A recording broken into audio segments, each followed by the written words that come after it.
말씀? 어렵지 않아.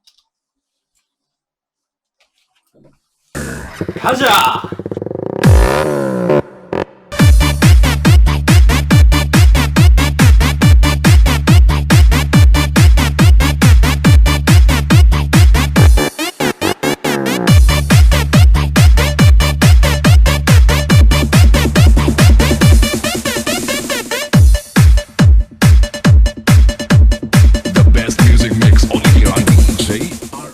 알고 보면 참 간단한 지식 알간지 타임 시작하겠습니다. 자, 오늘의 주제는요, 신랑의 친구예요. 오늘 본문은 요한복음 3장 26절에서 30절로 세례 요한과 그의 제자들이 나눈 대화를 담고 있습니다.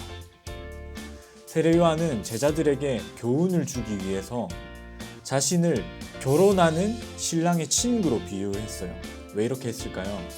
이를 이해하기 위해서는 세례 요한이 누구인지 정확히 알 필요가 있고, 또 유대의 결혼 풍습을 이해할 필요가 있습니다. 그래서 첫 번째로 세례 요한에 대해서 알아보고, 두 번째로 유대의 결혼 풍습에 대해서 알아보겠습니다. 세례 요한입니다. 세례자 요한은 별명이 있어요. 광야에 외치는 자의 소리.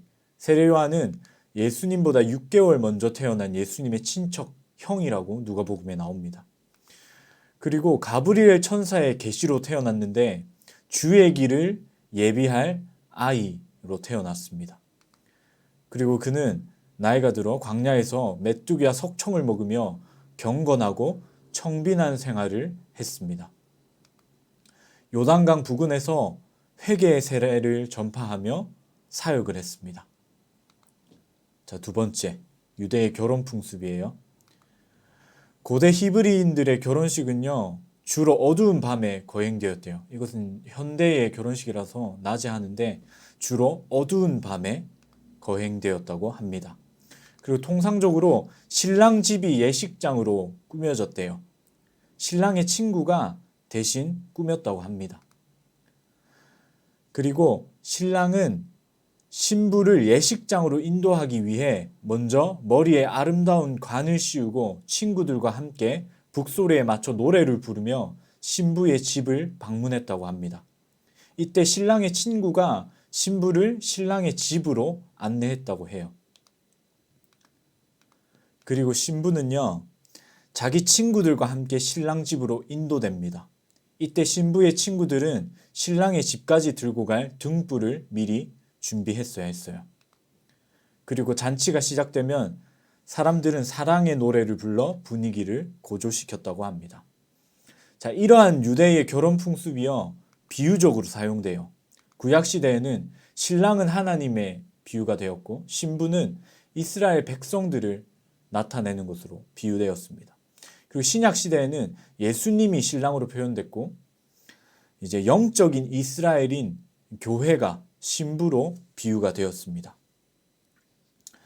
세례 요한이 자신을 신랑의 친구라고 표현한 건요, 이러한 풍습과 비유들에서 비롯된 거예요. 자신을 신랑이신 하나님께로 신부인 이스라엘 백성들을 안내하는 신랑의 친구로 비유한 것입니다. 세례 요한은요, 신부를 차지하는 사람은 신랑이다. 신랑의 친구는 신랑이 오는 소리를 들으려고 서 있다가 신랑의 음성을 들으며 크게 기뻐한다고 말했습니다.